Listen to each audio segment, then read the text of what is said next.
Après plusieurs semaines de rediffusion, Aslay nous arrive chez vous, mesdames, messieurs, avec pour thème le chrétien face à la xénophobie et au racisme. Le chrétien face à la xénophobie et au racisme. À la réalisation Ristal Bissi, comme invité, Charles Mikungilundu qui nous vient droit du Sénégal. Bonsoir et ravi de vous recevoir encore sur ce plateau. Le plus heureux ce soir, c'est moi, hein, vous l'avez dit. Nous renouons avec les directs, donc un plaisir partagé. Soyez bénis hein, partout où vous êtes, vous qui nous suivez, vous qui ne cessez d'accorder votre confiance à cette émission. Soyez bénis. La marche du monde nous interpelle et dans cette interpellation, nous tournons nos regards vers Dieu parce que l'éternité n'appartient qu'à Dieu seul. Beaucoup d'entre nous ont voulu se cramponner aux désirs de la terre, se cramponner aux hommes de la terre, aux femmes de la terre. Beaucoup d'entre nous ont cru qu'ils tenaient leur existence sur cette terre de par les affinités qu'ils ont avec d'autres semblables. Mais aujourd'hui, la marche du monde nous interpelle et nous dit que quel que soit ce que l'homme peut faire sur cette terre, l'homme est une créature et le créateur, c'est Dieu. En tout cas, soyez bénis. Rodolphe Sirmakosso, le grand manager donc Ziana TV, la RTOPH, en tout cas, je salue tous mes amis, je salue toutes mes connaissances, particulièrement en France. Pourquoi en France? Parce que vous êtes à la veille d'une actualité très très importante. C'est pour ça que je veux saluer ceux des miens qui ont été avec moi à l'époque à Bron, et lorsque nous étions à l'école du service de santé des armées de Bron. Je salue ceux de l'hôpital d'Egenette, je salue ceux de Vaux-en-Velin, de Lyon-Pardieu, de Lyon-Perrache. En tout cas, soyez bénis. Je salue ceux qui m'ont accompagné à Brest quand j'étais à l'hôpital maritime. Souffrez que donc je salue ce grand pays hein, qui est à la veille de ce que je trouve être quelque chose de très extraordinaire. Donc mes amis de Brest, de la ceinture bretonne, que ce soit à Morlaix, à Landivisio, et à l'Est-Névin, à Plouzané. En tout cas, soyez bénis. Soyez bénis ceux qui font donc cet axe-là de Brest à la gare de Montparnasse à Paris, en passant par Chartres et tout. Rennes, soyez bénis ceux de l'Île-de-France, hein, du côté de Saint-Denis, Sarcelles, Goussainville. Quand je pars du côté de Trappes, Étampes, Meaux, et Mantes-la-Jolie, Gargenville, Villeneuve-Saint-Georges, soyez bénis. Je salue la diaspora, nos frères et sœurs de la diaspora, je vous salue dans le nom du Seigneur partout où vous êtes. En tout cas que cet échange, cette reprise, hein, soit gérée par Dieu lui-même. Ces derniers temps, Papa Charles, plusieurs rediffusions. Pourquoi? Voilà, nous avons fait des rediffusions tous ces derniers temps. La première raison, c'est le simple fait que nous avons trouvé des thèmes pertinents. Et à la demande de certains téléspectateurs, de certains auditeurs, nous sommes revenus sur ces thèmes. Deuxièmement, nous avons été dans des voyages. Et si le voyage de Dakar, par exemple, nous a permis d'enregistrer une émission, les autres voyages ne nous ont pas mis dans les conditions techniques de faire que nous puissions diffuser, préparer, produire une émission. Et là, nous avons consacré du temps, ce temps trouvé au respect des auditeurs et des téléspectateurs, raison pour laquelle nous sommes revenus dans le direct. Pourquoi avoir choisi le thème le racisme et la xénophobie aujourd'hui? Il y a quel lien avec la prière? Il faut se le dire aujourd'hui, madame la journaliste, est-ce que Dieu ment? Donc, il faut aujourd'hui comprendre qui ment. Est-ce que c'est Dieu qui ment ou est-ce que c'est l'Église qui ment? Pourquoi je le dis? Parce que Dieu dit, faisons l'homme à notre image et à notre ressemblance. Quand on parle de Dieu, on parle d'amour. Et on dit que l'amour de Dieu est incomparable à la perception de l'amour qu'ont les hommes et les femmes de la terre que nous sommes.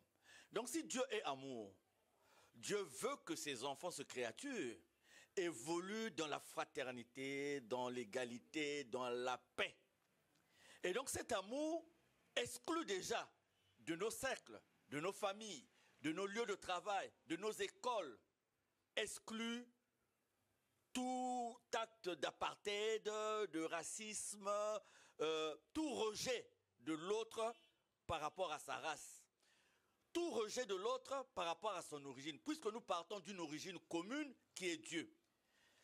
Et aujourd'hui, de plus en plus de gens, les statistiques sont là pour le prouver, de plus en plus de gens prient. Quand nous voyons un déplacement du pape François pour parler de nos amis catholiques, nous voyons la ferveur avec laquelle il est reçu dans certains pays. Et nous comprenons que la notion de Dieu est présente dans les cœurs, dans les esprits des uns et des autres, même en apparence. Bref, de plus en plus de gens se réclament de Dieu.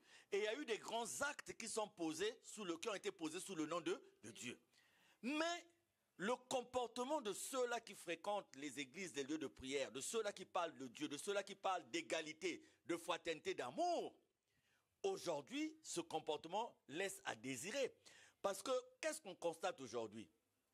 Le repli identitaire est de plus en plus prononcé. Parce qu'il faut se le dire, est-ce que Dieu, quand il sort les enfants d'Israël d'Égypte, est-ce que ces enfants sont repartis en pays, en peuple, en nation? Il y a le peuple d'Israël. Et le dénominateur commun, c'est l'appartenance à Dieu. C'est l'acceptation de la loi de Moïse. C'est la foi en Dieu le Créateur. Donc même quand le peuple d'Israël se mue en royaume parce que demande un roi, parce que voulant vivre comme les autres peuples, eh bien, il y a la présence de Dieu. On peut aisément se poser la question de savoir à partir de là, est-ce que la répartition des peuples, des nations, la répartition d'abord sur la forme et la répartition sur le fond, est-ce que cette répartition est véritablement de Dieu? Parce qu'aujourd'hui, on commence à repousser l'autre. L'étranger n'est plus bien vu. L'étranger n'est plus le bienvenu. Ah, si nous souffrons, si nous n'avons plus de travail. Et ça, on pouvait ne rien dire si ces évidences n'étaient constatées qu'au niveau des gens qui ne connaissent pas Dieu. Mais de plus en plus de personnes qui parlent de Dieu commencent à traiter les autres d'étrangers, commencent à traiter les autres de race basse ou de race qu'il ne faut pas, de race qui est venue déranger. Je veux prendre un exemple. J'étais en train de suivre un débat à la télévision. Il y avait une dame française qui se réclamait donc de la souche même de sa nationalité et qui était en face d'un Africain, disons un Français de deuxième génération, de génération d'après comme eux-mêmes ils le disent, et le monsieur d'origine béninoise était habillé comme je le suis, costume, cravate. Et il y avait donc un débat sur la présence des étrangers sur le sol français. Et la dame, parmi les arguments qu'elle avançait, la dame va lui dire que nous courons le risque de perdre nos valeurs.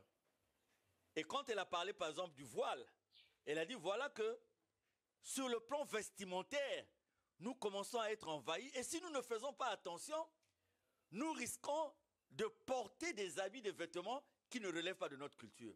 Alors vous savez ce qui m'a fait rire?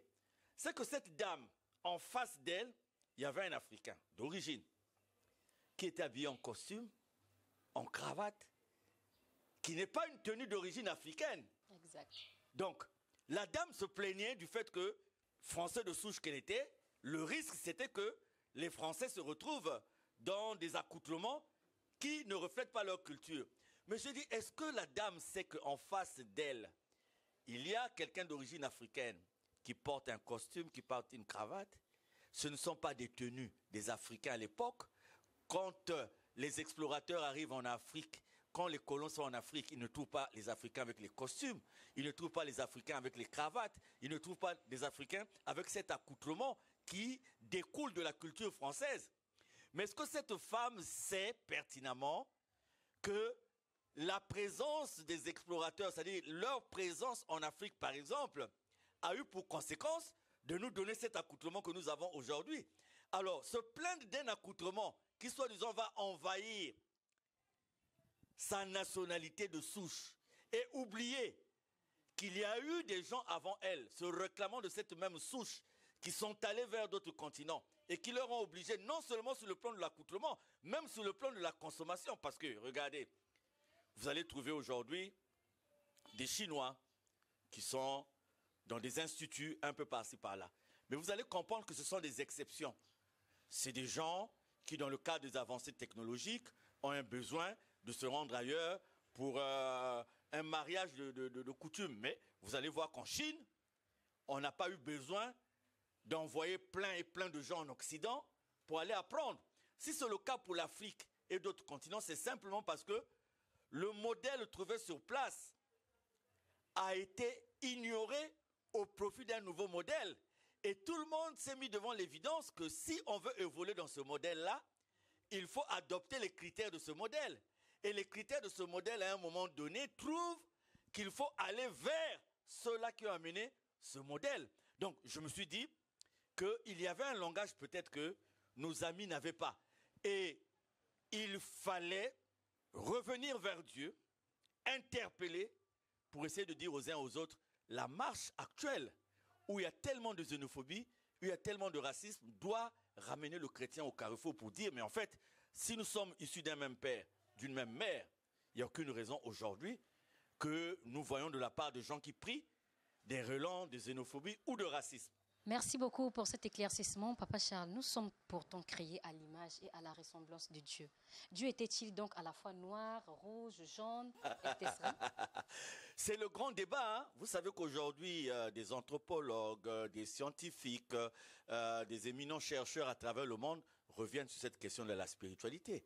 Donc aujourd'hui, en parlant de race, vous faites bien de le dire, nous avons la race blanche, nous avons la race noire, jaune et tout et tout. Nous avons aussi tout ce qui est mixte. Vous savez, aujourd'hui, aux États-Unis, on va parler des Blancs, on va parler des Rouges qui ont précédé les Indiens, on va parler des Noirs.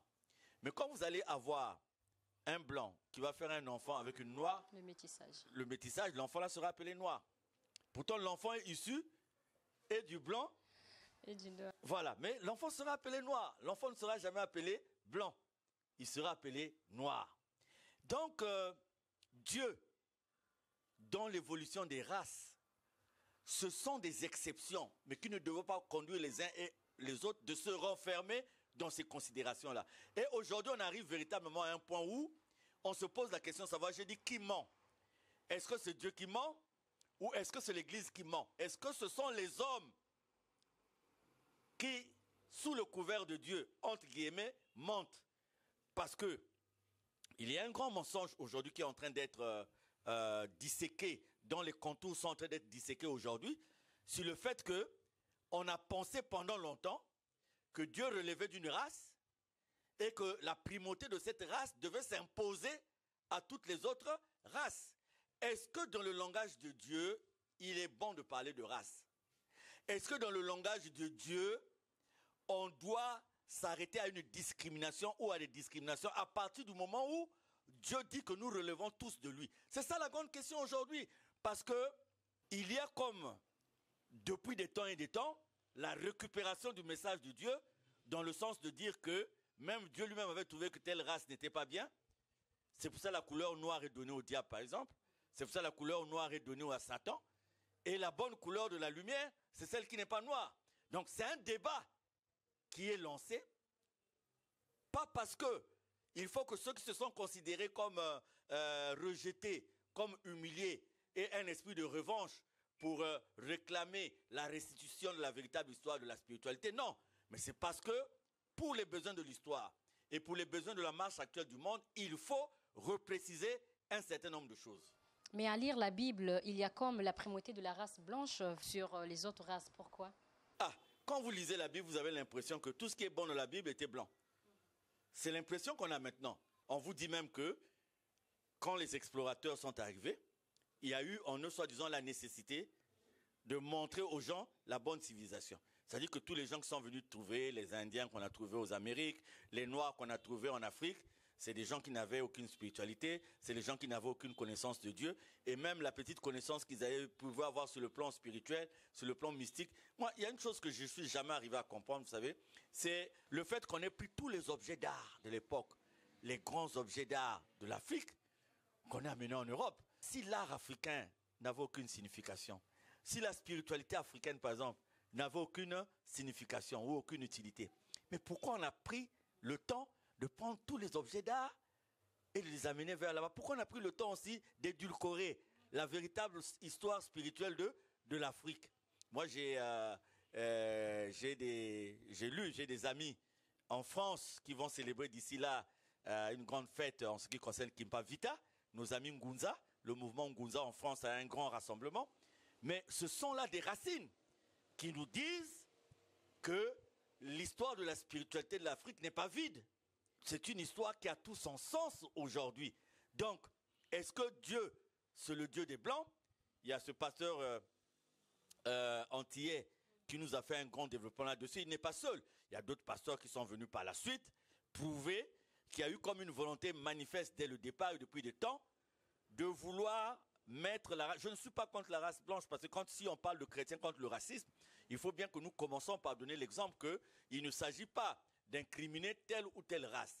Mais aujourd'hui, il s'agit pour des frères et des sœurs, quelle que soit leur race, de se regarder en face et de se dire un certain nombre de choses. Pourquoi, dans le développement de la société, pourquoi dans la marche du monde, pourquoi certaines races sont désormais accusées d'être à l'origine du déclin d'autres races, d'être à l'origine du mal-être d'autres races encore. C'est ça le débat aujourd'hui. Parce que vous lisez l'actualité, vous allez vous rendre compte que des grands pays de fraternité, d'amour, d'égalité, aujourd'hui, s'enferment dans le repli identitaire.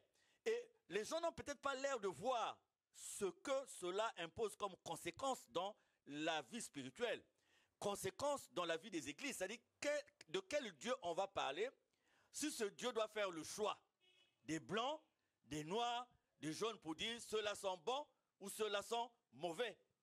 Dieu est-il le Dieu des blancs, comme le dit ce pasteur?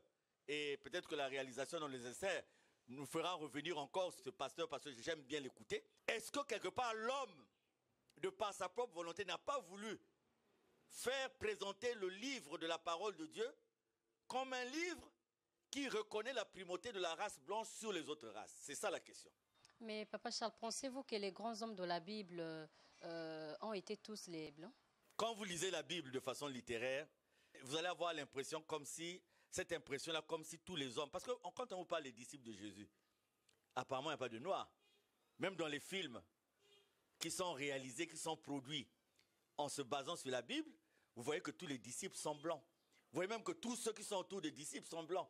Vous voyez même que tous ceux qui sont dans les temples sont blancs. Jésus lui-même est blanc. Vous ne voyez pas un jaune, vous ne voyez pas un rouge, ou vous ne voyez pas un noir. Mais vous regardez la célèbre parole de cet officier romain qui dit à Paul, n'êtes-vous pas cet Égyptien qui était avec? Pourquoi il parle d'Égyptien? Parce que l'Égypte, c'est l'Afrique à l'époque. Et donc les Égyptiens étaient différents des Romains. Et l'apôtre Paul est identifié comme étant un Égyptien. Mais ces contours-là, comme disait Simon Kimbangu, il faut attraper le voleur avec l'objet qu'il a eu à voler. Vous savez, on a beau présenter la Bible sous certains angles, mais il y a des paroles que Dieu a laissées dans la Bible qui confirment que, en fait, la présentation de la Bible sur le plan physique n'est peut-être pas le reflet de la véritable réalité. Et ça, on commence à en parler quand on parle de Marie, de Joseph, qui pour le recensement sont obligés de repartir là où ils étaient, que Jésus persécuté avec ses parents sont obligés de repartir en Égypte, que les autres territoires qui étaient présentés comme des territoires développés, aujourd'hui de plus en plus de recherches viennent confirmer que, en fait, c'est de l'Égypte que certaines grandes intelligences, certaines grandes réalisations sont parties. Et aujourd'hui, l'architecture des pyramides est étudiée de façon conséquente, parce qu'on vous parle même des routes à cette époque, dont la valeur sur le plan de la dégradation est différente de ce qu'on pouvait faire aujourd'hui. Donc ça ne peut être que le résultat des hommes et des femmes qui étaient doués d'une certaine intelligence. Et je vais vous dire, j'ai étudié en Europe, particulièrement en France, et souvent, vous pouvez avoir l'impression d'être un objet de curiosité. Vous savez, le monde s'est développé, mais nous, les années 80, quand nous sommes allés en France, il y a des Français qui vous demandaient l'Afrique, c'était où, comment on faisait pour s'y rendre. Il y en a qui croyaient même que vous allez dans un bateau et le bateau vous dépose au bord d'une forêt et que vous vivez sur des arbres. Ah oui, je vous dis sincèrement, puisque à l'époque, tout ce qui revenait à l'Occident, c'était des images de détresse, de guerre, de la famine.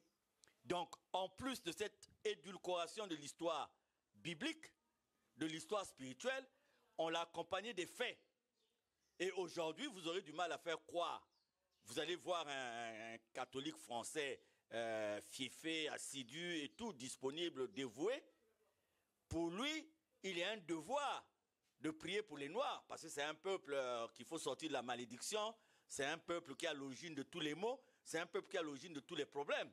Mais seulement on n'a pas expliqué à ce chrétien catholique-là que, par exemple, la France tient une bonne force de son économie parce qu'il y a cette Afrique qui existe et qui a fait telle chose. Vous savez qu'il y a même des Français à l'époque, quand vous leur demandez, quand le général de Gaulle lance son appel du 18 juin, et quand les territoires coloniaux sont sollicités pour apporter une aide à la France en guerre, vous demandez aux gens, est-ce que vous connaissez Brazzaville? Les gens ne connaissent pas Brazzaville. Mais Brazzaville fut la capitale de la France libre. Il y a des données comme ça qu'un jeune Français, aujourd'hui, ne connaît pas. Et il fréquente les églises, il est protestant, il est catholique, il est salutiste, il est scout. Surtout que dans le mouvement scout, cette fraternité est développée de façon beaucoup plus pratique, de façon plus palpable, mais il ne sait pas.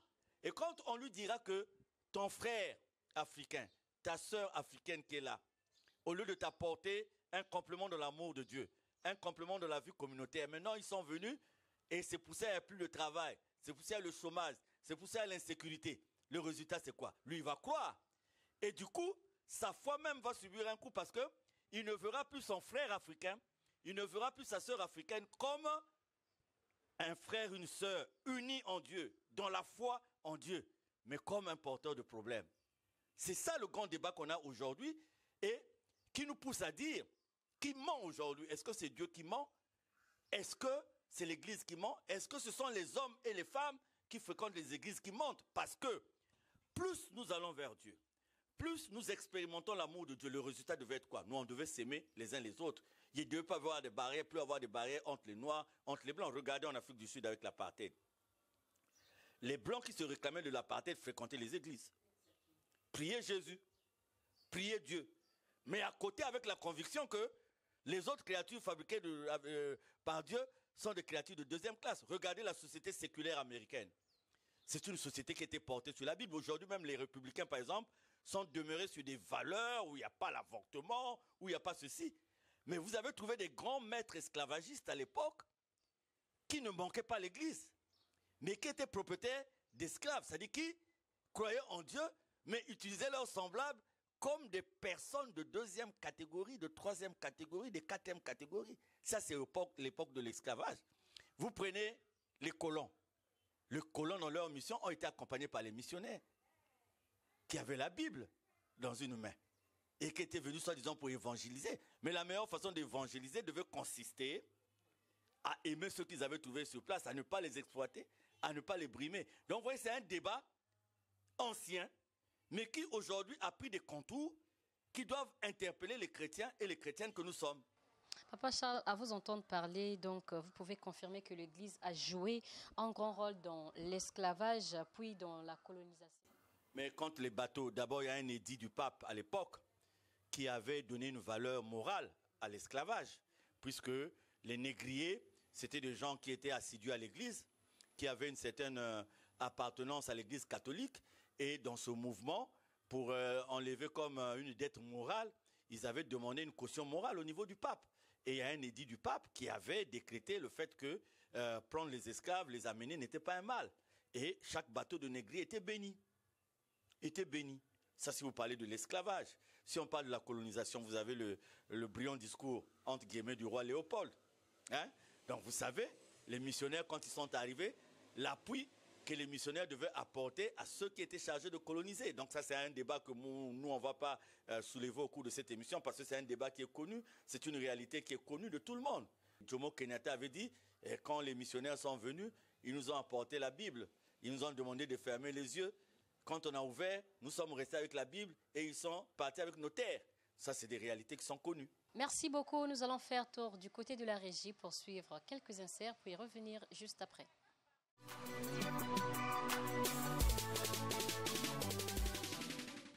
La Bible a été écrite pour que les Africains sachent que Dieu est leur Dieu. La deuxième chose que je vais dire, c'est que le peuple d'Israël est un peuple noir. Et la troisième chose que je dirai, c'est que nous, Antillais, descendants d'esclaves, il y a probablement parmi nous des descendants des tribus d'Israël. Dieu a-t-il planté le jardin d'Éden? Mais j'aimerais vous inviter à lire en Genèse chapitre 2 pour découvrir que le jardin d'Éden était en Afrique centrale. Nos enfants, nous leur montrons un Christ blanc, nous leur montrons des anges blancs. Et quand nous parlons de Dieu, nous pensons même déjà, nous l'avons déjà coloré en blanc. Mais mes amis, la Bible m'enseigne autre chose. Tout à fait autre chose.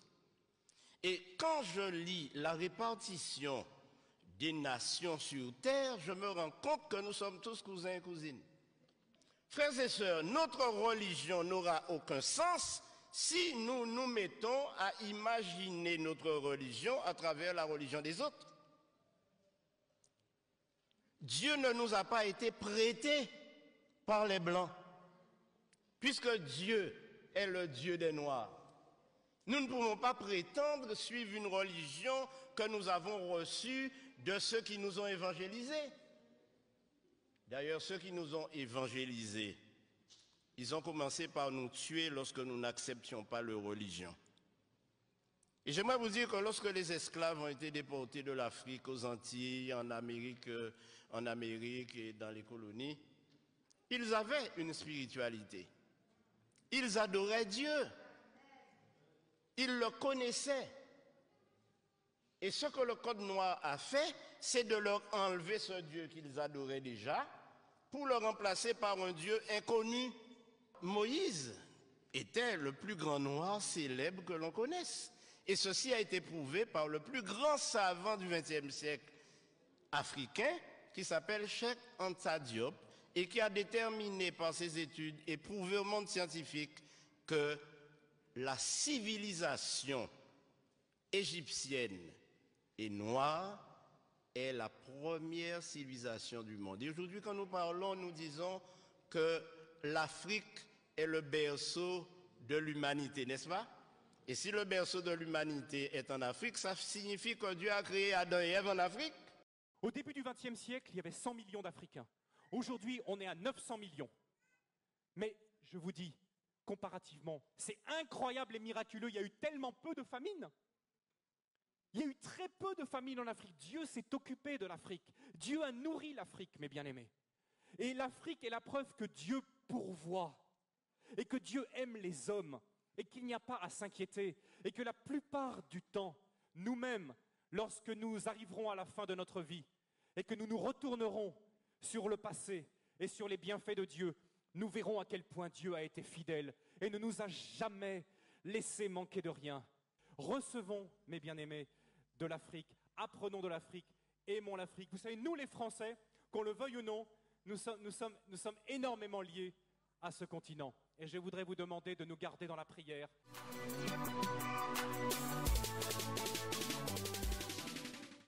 Merci beaucoup la régie. Le chrétien face à la xénophobie et racisme. Le chrétien face à la xénophobie et au racisme. Charles Mikongilundo nous a déjà développé quelques faits liés à la xénophobie et au racisme. Papa Charles, parlons toujours du racisme. Quelle est la place de la race dans la foi selon vous? Elle n'a aucune place. Parce que aimons-nous les uns les autres, c'est ce que Dieu nous dit. Ce que le Christ nous dit. Jésus nous dit dans le sermon sur la montagne, vous avez entendu qu'il a été dit ceci. Vous avez entendu qu'il a été dit cela. Vous avez entendu qu'il a été dit œil pour œil, dent pour dent. Mais moi je vous demande de bénir vos ennemis. Dieu demande de l'aimer plus que tout et de nous aimer les uns des autres.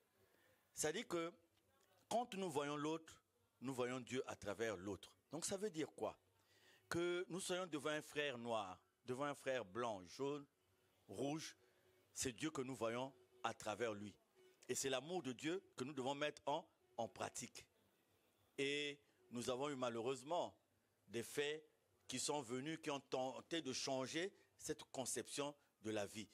Nous avons un problème, s'il faut parler de race, peut-être sur l'origine de la spiritualité. Par exemple, quand on parle de l'Afrique, on dit l'Afrique est le berceau de l'humanité. On est aujourd'hui devant beaucoup d'évidences, beaucoup d'arguments, de preuves, de supports qui nous disent que si l'Afrique est le berceau de l'humanité, eh bien l'essence de tout ce qui est la spiritualité en ce qui concerne Dieu vient de l'Afrique. Et on vous parle même aujourd'hui, sur le plan des découvertes, que les découvertes les plus anciennes en termes d'homo sapiens ou des hommes ou ce qui peut nous ressembler à nous viennent de l'Afrique. Donc ça vient corroborer cette notion de l'Afrique comme étant le berceau de l'humanité. Et vous retrouvez la race noire prépondérante, entre guillemets, et les différents développements sur le plan climatique qui ont conduit à arriver ça même, des Blancs eux-mêmes ont démontré les effets de dépigmentation et tout le reste, tout ce qui a conduit aux autres races. Doit-on considérer cette évolution comme le fait d'aller dans des discriminations? Je pense que non. Doit-on considérer tous ces changements intervenus sur le plan des races, de la physionomie, du physique des uns et des autres, comme des motifs de nous rejeter les uns les autres? Je pense que non. Nous devons plutôt considérer l'évolution du monde comme un gain, comme un privilège, et faire de tous les hommes, faire de toutes les femmes et les hommes relevant d'un même père, d'une même mère, donc de Dieu, et avec cette conception, nous traiter dans l'égalité, dans la fraternité, dans l'amour. Mais pourquoi les Juifs ont été persécutés, Papa Charles? Voilà. Nous avons cette notion de race ou de considération qui, malheureusement, dans l'histoire, nous a conduit à ce qui n'était pas bien. Vous avez vu, par exemple, la Shoah avec les Juifs. Vous avez vu l'horreur des camps de concentration, Auschwitz et parlons des autres camps. Vous avez vu aussi qu'à l'époque, le rôle de l'Église dans le développement de tous ces phénomènes-là. Et on peut se poser la question de savoir, l'Église, quel a toujours été le rôle de l'Église quand il s'est agi de toujours mettre une partie de l'humanité contre une autre partie de l'humanité. Et c'est là où on dit qui ment. Parce que Dieu ne ment pas. L'éternité ne ment pas. Le Créateur ne ment pas. Parce qu'il est Dieu et il est amour. Donc, si nous utilisons le nom de Dieu et que nous faisons le contraire de ce que Dieu nous demande, à partir de ce moment, c'est nous qui mentons. Donc, la Shoah, malheureusement, vous savez, aujourd'hui, on continue encore dans les mêmes guéguerres. Aujourd'hui, vous savez ce qui se passe au Moyen-Orient. Et on est là à se poser la question de savoir, mais nous avons tous cette Bible, nous avons tous la Torah, nous avons tous la parole de Dieu. Mais nous avons connu, c'est vrai, des guerres dans la Bible, mais qui étaient des guerres qui opposaient des peuples qui ne connaissaient pas Dieu, des peuples qui rejetaient le peuple de Dieu. Est-ce qu'aujourd'hui, on peut repartir dans la parole de Dieu et on peut se réclamer de la parole de Dieu et être encore à l'origine de ce qui peut faire mal à ses semblables? Aujourd'hui, pourquoi tant de barrières raciales dans les relations entre chrétiens, Papa Charles, puisque nous parlons des chrétiens ce soir? Quelqu'un m'a dit, pourquoi il n'y a pas de pape noir? Moi, j'ai essayé de relire l'histoire. On dit dans l'histoire qu'il y a eu 3 papes noirs. Hein? C'est ce que j'ai lu dans le moteur de recherche Google. Mais en fait, véritablement, depuis là, de façon contemporaine et tout actuelle, on n'a pas eu de pape noir. Hein. Il y avait eu un espoir les années passées avec le pape François. Tout le monde était convaincu qu'il devait avoir un pape noir. Bon, je ne rentre pas dans ce débat, mais je ne rentre pas dans ce débat, mais pour essayer de revenir à votre question, je voudrais juste imager en disant ceci. Madame la journaliste, le monde actuel fait peur. Quand vous vous réclamez d'une race et que vous savez que vous allez vous retrouver dans un milieu où cette race n'est pas aimée, cette race est rejetée. Et vous pouvez partir symboliquement en vous disant, je suis fille de Dieu, je suis fils de Dieu, je vais aller dans tel pays, je vais aller dans telle nation, et je sais que je vais rencontrer des frères, des sœurs qui se réclament de Dieu, et notre relation se fera par rapport à cette appartenance à Dieu. Mais malheureusement, quand vous y arrivez, vous trouvez que vraiment, ce n'est plus le cas, ce n'est plus, et même si vous parlez, vous prenez des exemples de mariage. Vous savez combien de gens n'ont pas eu de problème parce que l'enfant s'est réveillé un matin et est tombé amoureux d'une fille noire, et la fille noire s'est réveillée un matin et est tombée amoureuse d'un blanc. Qu'est-ce que cela n'a pas suscité comme animosité au niveau de la famille, comme souci au niveau des proches. Donc, voyez-vous, aujourd'hui, le pire, c'est que dans certains pays, les gens sont convaincus que leur malheur, le fait qu'ils ne trouvent pas du boulot, le déclin dans la perception de certaines valeurs tient du fait qu'il y a eu d'autres frères, d'autres sœurs, de races différentes qu'eux, qui sont venus vivre avec eux. Et moi, ce qui me fait mal en tant que chrétien, en tant que quelqu'un qui prie, c'est de voir toutes ces années où on a voulu, comme dire, on amène la Bible aux Africains. On amène la Bible aux Noirs. Et vous voyez tout ce qui a été fait. Et aujourd'hui, cette période est rentrée comme dans l'amnésie générale. Personne n'en parle. Et quand on indexe le chrétien noir, la chrétienne noire aujourd'hui, on oublie ce qui a été fait pendant les époques de colonisation. Quand Stanley découvre l'actuel RDC, quand Savognon de Brazza découvre, vous savez, hier, comme par enchantement, j'ai même remercié Dieu, pendant que j'étais en train de penser à cette émission, et j'ai suivi sur une chaîne du Bouquet Canal, la construction du chemin de fer Congo-Océan. J'ai suivi un documentaire hier sur la construction du chemin de fer Congo-Océan. Et là où il y a eu même la démonstration qu'en fait, les Noirs étaient juste pris comme du bétail. Et on a parlé de conditions dans lesquelles les gens mouraient de faim, de soif, de famine et tout. Et on a même superposé deux photos. Une photo où vous avez les colons blancs et leurs familles qui étaient au vin et tout. Et une photo où vous avez les Africains qui étaient assis comme tout. C'est-à-dire que j'ai eu des larmes aux yeux en suivant ce reportage. Et donc, on a même dit dans le documentaire que le chemin de fer n'était pas conçu pour désenclaver ou pour aider les populations qui habitaient là à circuler et tout, mais était conçu pour aider les différents comptoirs colons qui étaient placés par-ci par-là à pouvoir écouler leurs produits, les faire parvenir à l'océan pour qu'ils aillent en Occident. Et donc, pour construire ce chemin de fer de 500 et quelques kilomètres, eh bien, il y a eu des gens qui ont laissé leur peau là-dedans. Et je me suis dit, Dieu merci, mais vraiment, quel privilège de suivre un documentaire pareil, juste à la veille de l'émission. Donc, il y a comme une amnésie aujourd'hui où on a oublié tout ça. On a oublié que si nous avons nos frères, nos sœurs aujourd'hui qui nous reprochent peut-être un certain nombre de choses, on a oublié que leurs arrière-grands-parents sont venus à un moment aussi, là où il y avait nos arrière-grands-parents, et ils ont pu faire ceci, ils ont pu faire cela, ils ont pu s'accaparer de ceci, ils ont pu s'accaparer de cela. Mais le nœud reste. Le Dieu qu'on est venu nous enseigner, nous a-t-il enseigné de faire à ce qu'il y ait des races inférieures qui puissent servir des races supérieures? C'est ça la question. Et simplement, madame la journaliste, comment un frère, une sœur, qu'il soit blanc, qu'il soit noir, qu'il soit jaune, comment peut-il arriver dans son cœur, lui qui prétend connaître Dieu, lui qui prétend servir Dieu, comment il peut arriver dans sa tête l'idée de considérer l'autre par rapport à sa race, de considérer l'autre par rapport à son origine? Pourquoi plutôt ne pas se servir de la parole de Dieu, ne pas se servir du même Dieu pour créer des conditions de vie d'ensemble, de paix, de partage, de fraternité, une vie communautaire? C'est ça la question aujourd'hui. On fait souvent le reproche que certaines races sont plus douées que les autres dans le domaine de l'insécurité. Certaines races sont plus douées que les autres dans le domaine de la drogue. Certaines races sont plus douées que les autres dans. Mais nous appartenons à Dieu, peu importe ce que nous sommes, peu importe notre condition physique, peu importe nos origines. Nous avons au moins Dieu qui n'a pas de territoire, Dieu qui n'a pas de considération, Dieu qui n'a pas de nation, parce que nous appartenons tous à la nation de Dieu. Est-ce que quand nous nous levons, nous sommes catholiques, nous sommes protestants, nous sommes ceci, cela, nous nous réclamons de Dieu? Est-ce que nous avons conscience du fait que si nous réclamons de Dieu, nous devons faire à ce que l'humanité tout entière, parce qu'il y a au programme du millénaire, au programme du développement de ceci, Mais tout ça, ce sont des choses que les hommes ont eu à mettre sur place. Dieu a mis un programme qui est là. Si tout le monde suit, nous allons vivre dans un monde de paix, dans un monde de fraternité.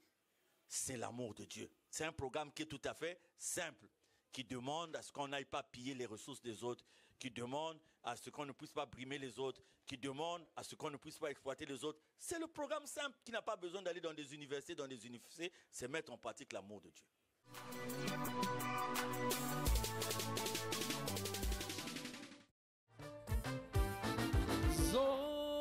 Zola kuluchiri wete Zola le mami Kondolo zola kulindi kota zuluko Ni muzola tunakotoswa Kuzulu jase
Papa Charles, puisque vous parlez de l'amour, la Bible nous dit « Aimons-nous les uns les autres ». Que devient la portée de cette assertion dans le monde actuel? Aimons-nous les uns les autres. Je suis certaines chaînes de télévision en Occident et parfois je perds l'appétit quand je vois ce que certaines personnes avancent. Et j'entends dire que c'est des gens qui connaissent Dieu. C'est des gens qui fréquentent les églises. Mais le aimons-nous les uns les autres doit rendre quelqu'un même réticent, lourd à faire du mal à l'autre. Parce qu'il y a la crainte de Dieu. C'est pour ça que nous nous posons la question de savoir, sommes-nous devenus des chrétiens nominatifs? Je vous dis, c'est peut-être que le départ, mais ce problème de la xénophobie, ce problème du racisme, pouvait se comprendre si on ne connaissait pas Dieu, ou pour des gens qui ne se réclament pas de Dieu. Exact. Mais malheureusement, que ce soit le Dieu le nôtre, que ce soit Allah, qui est aussi un Dieu d'amour, on arrive aujourd'hui à une situation où on est à même de se demander, est-ce que nous nous aimons véritablement comme Dieu le demande? Parce que le deux poids, deux mesures, même dans nos relations, entre nations, entre États, entre pays, si nous mettons Dieu de côté, alors que nous nous réclamons de Dieu, à partir de ce moment, nous faussons tout ce qui existe. Vous savez comprendre que dans cette émission, nous voulons juste interpeller les chrétiens et les chrétiennes que nous sommes sur le fait de ne plus considérer l'autre par rapport à sa race, à son origine. Moi, je connais des gens qui sont allés, par exemple, en France et tout, qui traversent la Méditerranée, quand ils ont la chance d'arriver de l'autre côté, c'est pas parce que ils ont eu comme ça le goût d'aller là-bas, mais ils vont pour chercher des solutions. Mais si on mettait en pratique l'amour de Dieu, le aimons-nous les uns les autres, tout le monde devait comprendre que si on s'aime, il n'y aura pas des gens qui seront obligés de quitter chez eux pour fuir ailleurs. Il n'y aura pas des réfugiés. Il n'y aura pas ceci parce que nous nous aimons les uns des autres avec Dieu au milieu. Merci beaucoup pour votre réponse, auditeurs, internautes, téléspectateurs de la RTA OPH. Bientôt, nous allons clore notre émission qui a eu pour thème le chrétien face à la xénophobie et au racisme. Papa Charles, votre conclusion. Un monde de paix, un monde de bonheur, ce monde est possible parce que les créatures qui se trouvent dans le monde ont été créées par Dieu. Et tout ce que Dieu demande, lui l'Éternel, c'est que ces créatures puissent le servir en esprit et en vérité. Et si ces créatures, j'allais dire, servent Dieu en esprit et en vérité, ils mettent en pratique l'amour.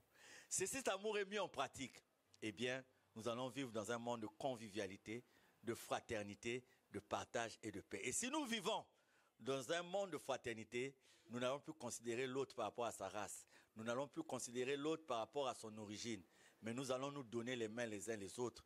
Et là où il y a la faiblesse de l'un, la force de l'autre fera à ce que nous puissions comprendre la même chose pour aller de l'avant dans les mains de Dieu. Et j'invite nos frères, nos sœurs à comprendre que Dieu est au-dessus de tout et son amour est au-dessus de tout. Que tout ce que nous pouvons avoir d'imperfection aujourd'hui, qui nous conduit peut-être à ne pas comprendre ce que l'autre peut apporter en nous, et que nous puissions demander la force de Dieu qui fera à ce que nous puissions voir au prochain, nous puissions voir Dieu. Chaque fois que nous sommes devant le prochain, nous verrons Dieu. Et quand nous verrons Dieu dans notre prochain, nous éviterons de faire du mal à notre prochain. Nous éviterons de faire à notre prochain ce que nous ne voulons pas que l'on fasse à nous-mêmes. Merci beaucoup Charles Mikungilundu. Grand merci à vous, auditeurs, internautes et téléspectateurs de la chaîne de la diaspora, de la RTA OPH. Très heureuse de vous savoir déjà nombreux devant vos postes récepteurs, mais nous vous informons que nous sommes arrivés au terme de notre émission qui a eu pour thème le chrétien face à la xénophobie et au racisme. C'est la fin de cette émission. Merci de l'avoir suivi. À très